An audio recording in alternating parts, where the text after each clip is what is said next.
Hello friends, welcome back to my channel fire technology.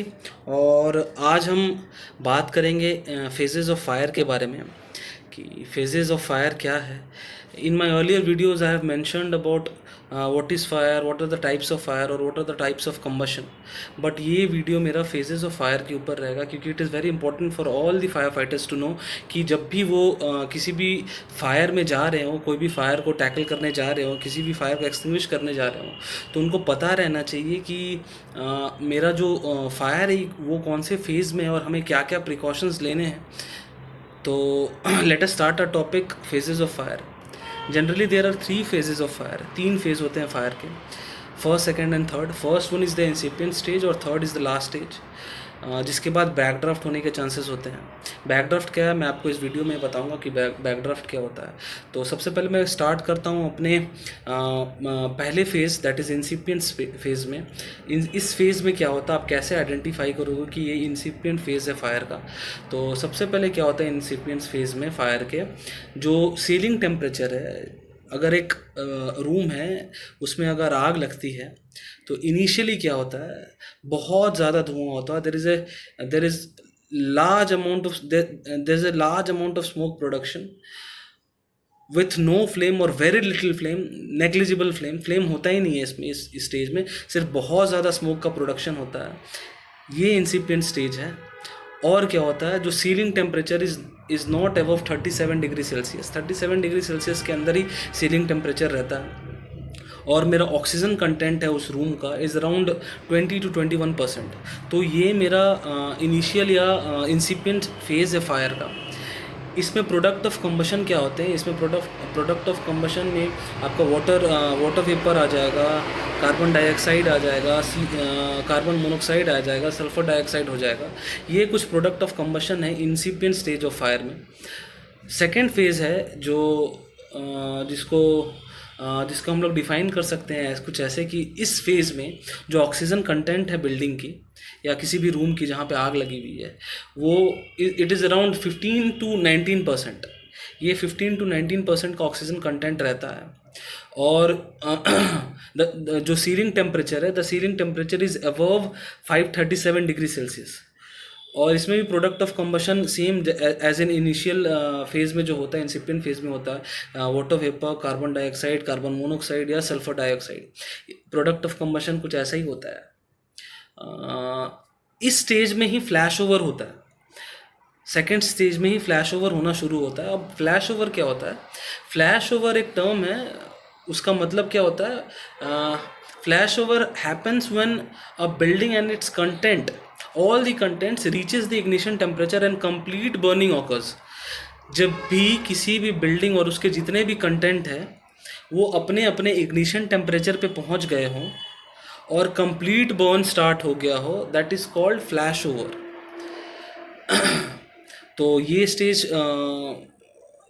इस stage को हम लोग सेकंड स्टेज या सेकंड फेज़ ऑफ फायर बोलते हैं। थर्ड जो फेज़ है आपका, इसको हम लोग स्मोल्डरिंग स्टेज भी बोल सकते हैं या स्मोल्डरिंग फेज़ भी बोल सकते हैं।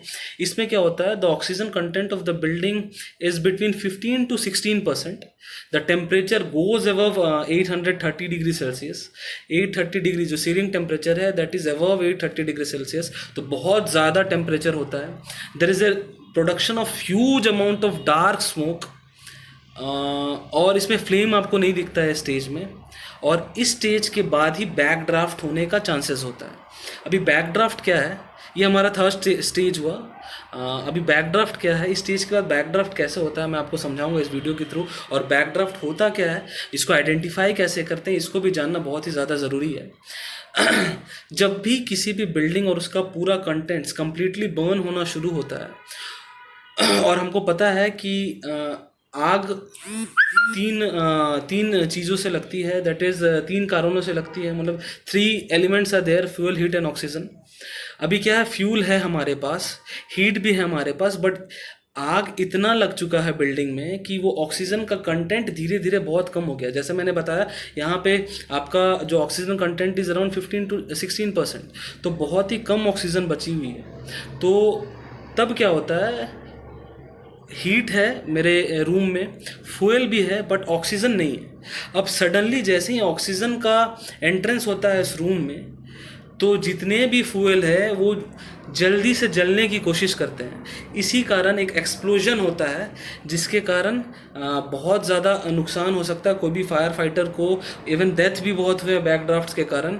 तो इसको हम लोग बैक ड्राफ्ट बोलते हैं, जो बहुत ही ज़्यादा खतरनाक होता है। इन केस मैं फिर से रिपीट करूँगा, बैक ड्राफ्ट क्या होता है? जब हमारा किसी भी रूम का या फिर किसी भी बिल्डिंग का ऑक्सीजन कंटेंट बहुत ही कम हो जाता है और suddenly there is entrance of oxygen in that room.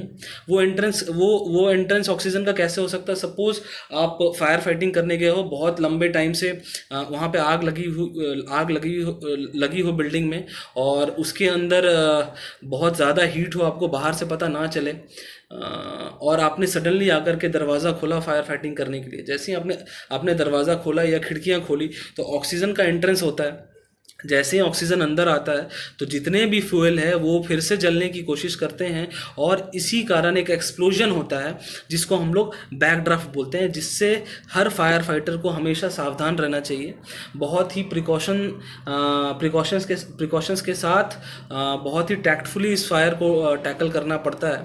तो इसके कुछ सिम्टम्स है बिल्डिंग में। जब भी आप एंटर करते हो तब आपको बिल्डिंग में जाने से पहले ही समझ में आ जाना चाहिए कि बिल्डिंग में या किसी भी रूम में बैक ड्राफ्ट होने के चांसेस है या नहीं। तो सिम्टम्स क्या है बैक ड्राफ्ट के, ये जानना ज़रूरी है। तो जनरली सिम्टम्स क्या होते हैं? रूम बहुत ज़्यादा हीट हो जाता है। आप किसी भी उस रूम के बाहरी वॉल को आप छू करके देख सकते हो कि वो बहुत ज़्यादा गर्म हो गया है। दूसरा सिम्टम होता है जो स्मोक है, they will sound like puffs, वो ब्रीथ कर रहे होंगे, जैसे सांस ले रहे हैं वो। तो ये कुछ सिम्टम्स है। और फ्लेम बहुत कम हो जाता है इस स्टेज में। वो आपको बाहर से ही पता चल जाएगा कि अंदर फ्लेम है या नहीं है। आप बिल्डिंग को छू करके तो जैसा कि मैं बता रहा था कि कुछ सिम्टम्स होते हैं बैक ड्राफ्ट को, जिसको एनालाइज करना for fire fighter is very important. क्योंकि जब भी आप फायर फाइटिंग करने जा रहे हो तो बिल्डिंग को बाहर से एनालाइज कर लेना चाहिए। क्योंकि अगर आप सडनली किसी रूम को, किसी बिल्डिंग को आप खोलते हो तो there will be inward movement of air into the room, और सडनली एक एक्सप्लोजन होगा।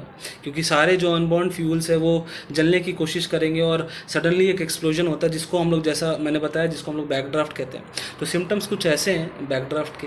जो एक्सटर्नल वॉल है बिल्डिंग के वो बहुत ज़्यादा हीट हो जाएगा। The temperature inside the room would be very much high. There would be little or no flame, visible flame तो होगा ही नहीं, आपको फ्लेम तो दिखेगा नहीं। और there would be a production of large amount of smoke, जो डेंस डार्क स्मोक होता है उसका प्रोडक्शन होगा, और जिसका कलर येलोइश ग्रे भी हो सकता है। और जो स्मोक अंडर प्रेशर, जो स्मोक है that would be under pressure and it will puff, आपको मफल्ड एक साउंड आएगा जैसे वो ब्रीथ कर रहा हो। तो these are the symptoms of back draft. तो कभी भी फायर फाइटर्स को फायर फाइटिंग करने अगर वो जा रहे हैं, जो बिल्डिंग में काफ़ी देर से आग लगी हुई है, तो हमेशा हमको एनालिसिस करना है कि वो कौन से फेज़ में फायर है।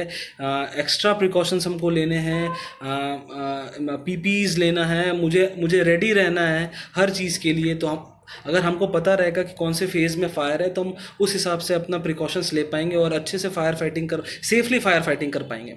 तो होप गाइस आपको ये मेरा वीडियो फेजेस ऑफ फायर के ऊपर अच्छा लगा हो, और अगर अच्छा लगा तो please do like, share and subscribe. मेरी नेक्स्ट वीडियो मैं कोशिश करूँगा और इंटरेस्टिंग बनाने की, तो please do support. Thank you.